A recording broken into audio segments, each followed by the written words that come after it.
1994. Seúl, Corea del Sur. La economía está en auge. Coches Hyundai recorren las calles. Electrónicos Samsung llenan las tiendas. El ingreso per cápita supera los $10,000. Las familias compran televisores a color. Comen carne en cada cena. Imaginan una vida de clase media. Pero al otro lado de la frontera, alguien vive mucho mejor que eso. Su nombre es Kim Jong-il, 52 años. El heredero de un reino que su padre, Kim Il-sung, construyó, Corea del Norte. Bebe cada año $700,000 en coñac Hennessy. Sus amantes seleccionan el arroz grano por grano, asegurándose de que todos tengan el mismo tamaño. Guarda más de $4,000 millones en cuentas bancarias en Europa y solo viaja en su tren blindado de lujo. La prensa estatal lo llama un genio, un salvador, un hombre tan puro que ni siquiera necesita ir al baño, un líder que nunca se cansa de trabajar por su pueblo, que nunca comete errores, que puede cambiar el clima con su voluntad y congelar un río con la mirada. Su vida para su pueblo se presenta como un milagro. En una historia, sería el tipo de personaje capaz de hacer lo imposible posible, excepto por una cosa que no puede hacer: mantener con vida a su pueblo.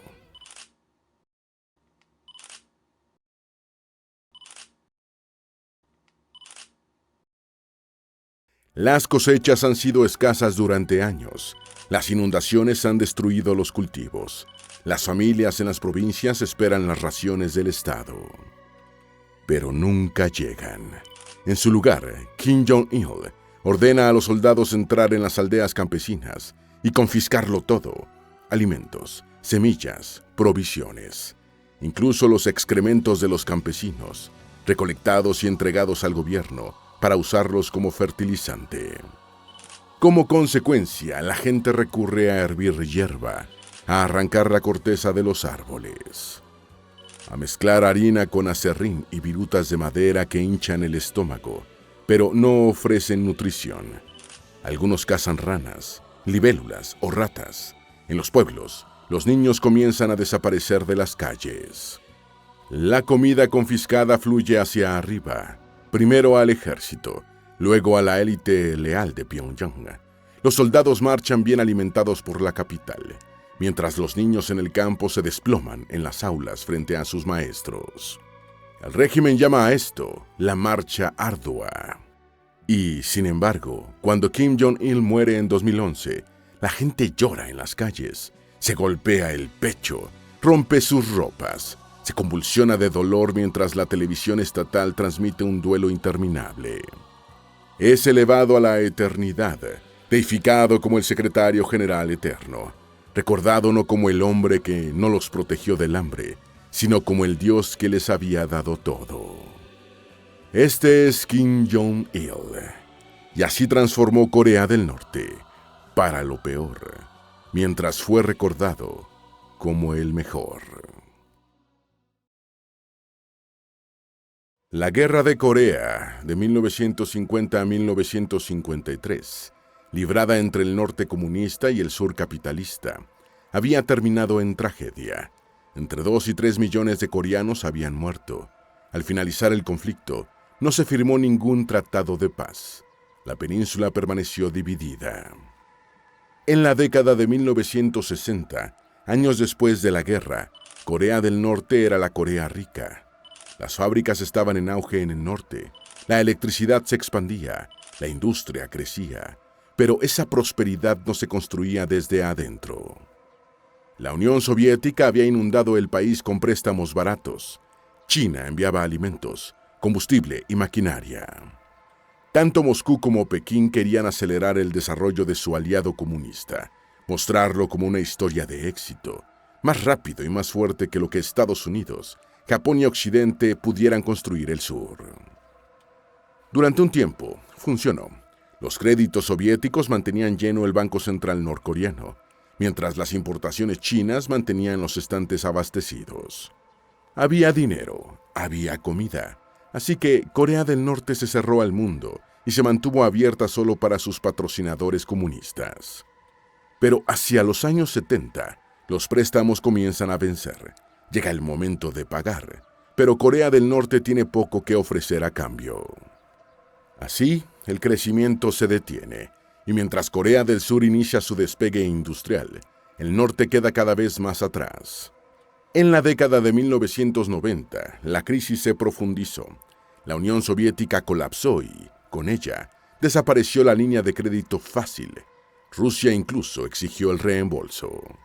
China, bajo Deng Xiaoping, se reformó y se abrió al mundo, y sobre todo a Occidente, priorizando el beneficio económico sobre la ideología comunista. El comercio con Pyongyang se redujo. Las importaciones de alimentos, combustible y maquinaria se desplomaron. La geografía de Corea del Norte hacía que todo fuera aún peor. El país casi no tiene recursos naturales. Sus montañas cubren el 80% del territorio, dejando muy poca tierra cultivable. Los arrozales son escasos. No hay petróleo. Lo que queda son bosques abundantes y algunos minerales. Pero sin fertilizantes importados, las cosechas fracasan. Sin combustible ni materias primas, las fábricas se detienen. A mediados de los 90, las luces comienzan a apagarse. De noche, Corea del Norte duerme en la oscuridad. Incluso la comida escasea. Al otro lado de la frontera, Corea del Sur explota de crecimiento. Las ciudades brillan con luces de neón. Los salarios suben. El capitalismo ha ganado y ahora es evidente. Para el norte comunista es una humillación insoportable. Y es en este contexto que, en 1994, Kim Jong-il asciende al poder. Su padre, Kim Il-sung, ha muerto. Y Kim Jong-il ahora hereda un estado fallido. La respuesta lógica habría sido: intentemos reformar, adaptémonos, diseñemos un nuevo modelo. Pero no. Kim aísla definitivamente a Corea del Norte del mundo, sella las fronteras, prohíbe la entrada a los observadores extranjeros, prohíbe a sus ciudadanos salir del país, incluso de una provincia a otra, sin permisos. Los medios estatales comienzan a bombardear a la población día y noche. Somos más fuertes que el sur, más ricos que los japoneses, más temidos que los estadounidenses. La mentira se convierte en herramienta para ocultar la vergüenza de haber perdido. Por encima de todo, Kim prioriza al ejército, Songun, los militares primero. A diferencia de su padre, Kim Il-sung, que enfatizaba el yuche, la movilización masiva de obreros y campesinos por el país, Kim Jong-il pone al ejército por encima del pueblo. ¿Por qué? Porque en Corea del Norte, la paranoia es supervivencia. La guerra de Corea nunca ha terminado formalmente. Corea del Sur podría atacar en cualquier momento. Tropas estadounidenses permanecen estacionadas en el sur. Japón, antiguo ocupante de Corea, sigue recordado como el colonizador que trató a los coreanos como subhumanos. Si estos tres atacaran juntos, con Rusia y China ahora distantes, ¿qué podría mantener vivo al norte? La prosperidad del sur, justo al otro lado de la frontera, es una afrenta viva. Rodeado de enemigos, Pyongyang se convence de que solo la disuasión militar puede evitar su aniquilación. Y el resultado es la militarización total. Recursos inmensos se canalizan hacia el ejército. Los jóvenes pasan hasta 10 años en los cuarteles, sacrificando su futuro por entrenamientos interminables. Sectores enteros de la economía existen solo para fabricar uniformes, armas y organizar desfiles. Para los años 2000, hasta 1/3 del PIB se destina al ejército. ¿Pero eso hace a Corea del Norte realmente poderosa? No del todo. Gran parte es teatro. En los 90, un salario mensual norcoreano alcanzaba apenas para comprar 10 balas. Las fábricas son improductivas. Las armas exhibidas en los desfiles, a menudo, están rotas o sin munición. De lejos, fuerza. De cerca, nada. Un estado que solo parece fuerte, y solo parece. Kim Jong-il lo entiende, y lo hace porque sabe que la imagen que proyectas al mundo es fundamental. Alguna vez declaró: el cine es la más poderosa de todas las artes. Es un arma de la revolución. Su política siguió el mismo principio. Una nación presentada como espectáculo, donde la apariencia siempre importa más que la sustancia. Y las potencias vecinas lo saben. nadie le teme de verdad. Hasta que, sin embargo, el programa nuclear norcoreano lo cambia todo. En los años 80, con asistencia soviética, Corea del Norte había comenzado a experimentar con tecnología nuclear. Para los 90, ya había construido reactores en el pueblo de Yongbyon. En 1994, en su punto más débil, Kim Jong-il firmó un acuerdo con Estados Unidos. Prometía congelar el desarrollo de sus armas nucleares, a cambio de combustible y alimentos.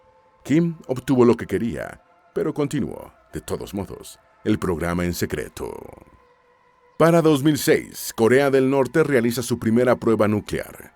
Un pequeño estado empobrecido se transforma en una potencia atómica. Los desfiles de armas rotas ahora ocultan una amenaza real. Corea del Norte se vuelve intocable y peligrosa. Las potencias extranjeras finalmente escuchan. Pero ¿a qué costo? Por cada dólar destinado al ejército, ¿qué quedaba para el pueblo norcoreano? Hambre. La hambruna comienza a mediados de la década de 1990. Su causa es una reacción en cadena. La ayuda de Rusia se ha detenido. La ayuda de China también se ha detenido. Los norcoreanos solo tienen una tierra improductiva. Durante décadas, cada norcoreano había sobrevivido gracias al sistema de distribución pública. El esquema estatal de racionamiento de comida que proveía alimentos a cada ciudadano, según su lealtad política y su clase social. No era un complemento, era la única fuente de comida. En la década de 1980, un adulto trabajador podía recibir 600 gramos de grano o arroz al día. A comienzos de los 90, eso cayó a 300 gramos. Para 1994, en muchas provincias, apenas recibían 100 gramos diarios. Luego llegaron las inundaciones. En el verano de 1995, entre 500 y 800 milímetros de lluvia, más del doble del promedio estacional, cayeron sobre las provincias de Hamgyong del norte y Pyongyang del sur. Las tierras de cultivo quedaron sumergidas durante días. Los campesinos perdieron más de 1.5 millones de toneladas de grano. Los silos subterráneos, largos búnkeres de cemento construidos para almacenar arroz, grano y maíz, se inundaron. Los desertores norcoreanos describen aldeanos varados en los tejados, observando cómo sus campos desaparecían bajo el agua en fuerte movimiento. Las plantas hidroeléctricas también quedaron destruidas, sumiendo a las ciudades y pueblos en la oscuridad. Para 1997, mientras las Naciones Unidas recomendaban como mínimo entre 600 y 700 gramos diarios de cereales, muchos norcoreanos reciben apenas 30 gramos, unas 100 calorías. A pesar de todo, el ejército sigue llegando. Los soldados entran en los pueblos, confiscando la poca comida que las familias aún tienen. Les ordenan entregar su ganado, sus ollas de cocina. Cada hogar tiene asignadas cuotas de excremento que deben ser embolsadas y entregadas al Estado, ya que el fertilizante químico ya no se importa. Las familias hurgan en las plantas de tratamiento de aguas residuales buscando purín, porque sus cuerpos debilitados ya no producen suficiente materia fecal, peleando con los vecinos por los montones de desechos. ¿Qué queda para el pueblo? Nada, solo hambre. Un desertor norcoreano recuerda: vi a mi vecino enterrar a su nieta. Se le había hinchado el cuerpo por comer solo hojas de mazorca. No hubo ataúd, solo un hoyo en el suelo. De este momento de desesperación surgen los mercados negros, los Yanmaban. En ellos, las familias intercambian ropa, ollas, incluso muebles, por sobras de comida. Oficialmente ilegales, se extienden en secreto por todo el país. Los hombres permanecen atados a trabajos estatales inútiles, construyendo carreteras o represas por apenas $2 al mes. En este contexto, son las mujeres quienes se convierten en las verdaderas proveedoras. Contrabandean, comercian arroz a través de la frontera china, esconden sacos bajo sus faldas, sobornan a los guardias y a veces pagan con sus cuerpos para ser liberadas. La gente camina durante días en busca de comida, colapsando en el camino. Las carreteras se llenan de cuerpos demacrados. Los refugiados hablan de los Koteibi, niños huérfanos, las golondrinas de las flores. que recogen granos del estiércol de las vacas o excavan gusanos de la tierra. Algunos hogares descienden a horrores que pertenecen solo a las pesadillas, y aquí no podemos contar.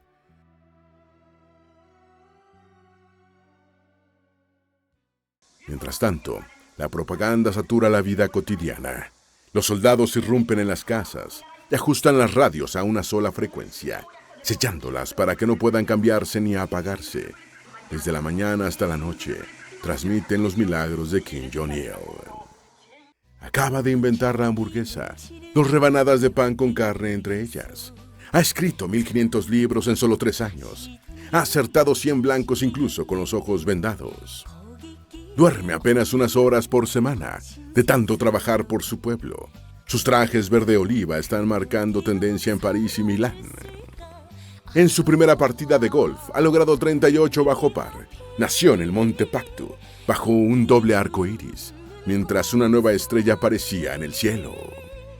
A pesar de que, en realidad, había nacido en la Unión Soviética. Los carteles en ciudades y pueblos proclaman: no envidiamos nada en el mundo. Los eslóganes llenan las calles. Vivamos a nuestra manera. La autosuficiencia es nuestra sangre vital. Los periódicos anuncian cosechas récord, mientras las familias entierran a sus seres queridos en los jardines. En algunas ciudades, en lugar de raciones de comida, el Estado distribuye barras de jabón. La hambruna es rebautizada. Ya no es un desastre. Es la marcha ardua. Un sacrificio patriótico. Sufrir es lealtad. Morir es devoción.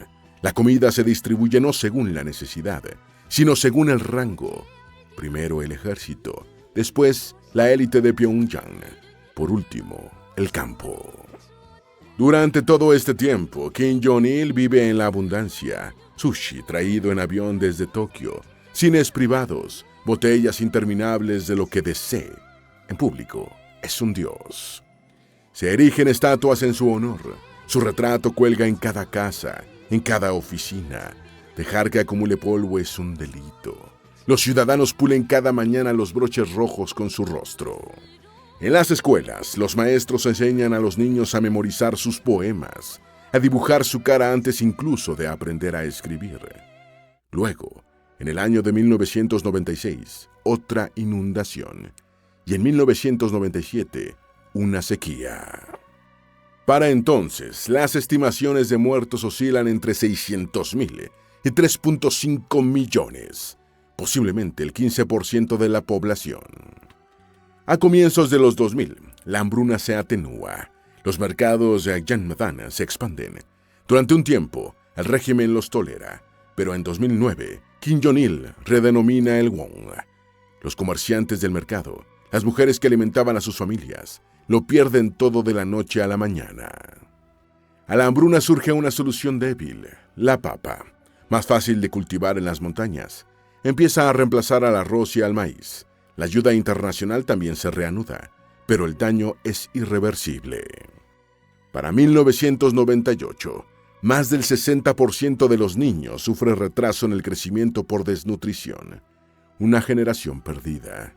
En diciembre de 2011, Kim Jong-il muere, pero su muerte no pone fin a su gobierno. Por decreto constitucional, es elevado a secretario general eterno del Partido de los Trabajadores y presidente eterno de la Comisión Nacional de Defensa. Sus cargos son abolidos, pero jamás reemplazados. Se une así a su padre, Kim Il-sung, quien desde 1998 ha sido consagrado como presidente eterno de la República. 2 hombres muertos que aún gobiernan, oficialmente, el Estado. Con esto, Corea del Norte se convierte en la primera necrocracia del mundo. Un país gobernado por 2 fantasmas. Y dentro de este teatro de ruinas entra su hijo, Kim Jong-un.